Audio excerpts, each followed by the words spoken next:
कि औरतें आग लगा रही, आग, जौहर सजाया जा रहा है। और पता है राजस्थान को राजस्थान क्यों कहते हैं? क्योंकि यहां हर आदमी लड़ना जानता है,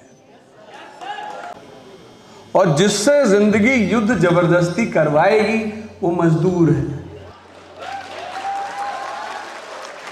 अब जिंदगी में जो प्यार से युद्ध करेगा, खुशी से, वो राजा कहलाएगा, और जिससे जिंदगी युद्ध जबरदस्ती करवाएगी वो मजदूर है। और पता है राजस्थान को राजस्थान क्यों कहते हैं? क्योंकि यहां हर आदमी लड़ना जानता है, हर आदमी को लड़ना है। अलाउद्दीन खिलजी जब राजस्थान पहुंचा तो अमीर खुसरो ने कहा कि नहीं हरा पाओगे। उसने कहा क्यों? कहा नहीं हरा पाओगे। हम कह रहे हैं क्यों मत करो, जितना कह रहे हो उतना सुन लो, हरा नहीं पाओगे। और पूरी हिस्ट्री में अगर किसी को राजस्थान की गर्मी नहीं झेलनी पड़ी, अभी अनुज भाई ने कहा कि राजस्थान में दम तो है। दम क्यों नहीं होगा? जहां पुरुष तो लड़ना जानते हैं, स्त्रियां उनसे ज्यादा लड़ना जानती हैं।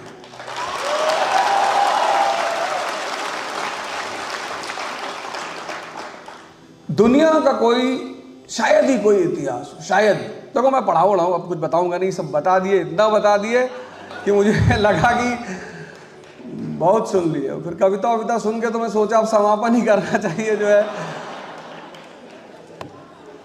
दुनिया का शायद ही कोई ऐसा इतिहास हो, शायद, जिसमें जौहर की प्रथा मिलती हो, सिर्फ राजस्थान।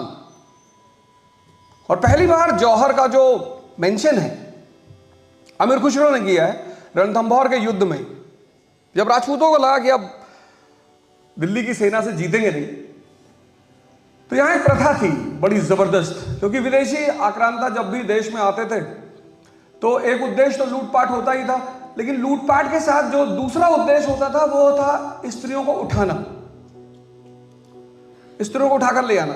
तो जिस स्थान को अपने सम्मान की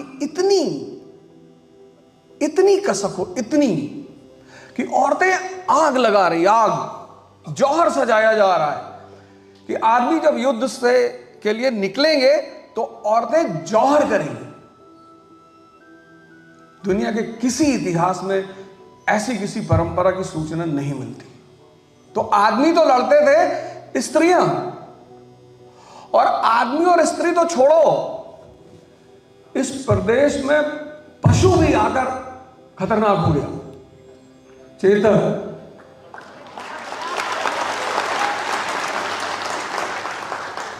इतना कि कवि को उसके सम्मान में कविता लिखनी पड़ी। अरे प्रकृति पे कविता लिख लो, स्त्री पे लिख लो, क्षेत्र पे लिख लो, चेतक पे वीर रस का इतना प्रभाव,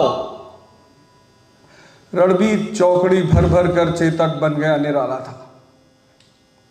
मतलब हमें बहुत अच्छी तरह याद है, शायद क्लास 6 या 7 में मैं रहा हूंगा, तब मैंने कविता पढ़ी थी, और तब से लेकर आज तक ऐसा होता है कभी कभी कि लगता है कि कुछ ज्यादा ही चुनौतियां आ गई।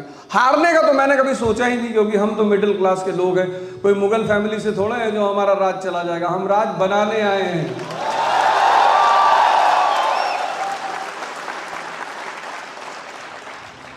चिंता तो उनको होती है जो राजा महाराजाओं के खानदान में, उनको अपने रजवाड़ों की चिंता है। चिंता है कि अगर 10,000 अवधूजा जैसे लोग पैदा हो गए तो रजवाड़े चले जाएंगे, क्योंकि जब ये बात आदमी मन में बना ले कि छीनना ही है, लेकिन चुनौतियां छीनना ही है, बनाने में बहुत टाइम लगता है, छीनना है वो मतलब एक जीवन का प्रण है। उद्देश्य तो मैं नहीं कहूंगा। और राजस्थान में आ रहा था तो मेरे एक दोस्त ने कहा कि मोटिवेशन देने जा रहा हो। मैंने कहा मोटिवेशन की जरूरत सिर्फ उन लोगों की पड़ती है जिनके उद्देश्य छोटे हैं और भोजन कमजोर है, मैगी खा रहे हैं लोग। अरे बाजरा, वो 70 किलो का भाला मैगी खा के नहीं उठेगा।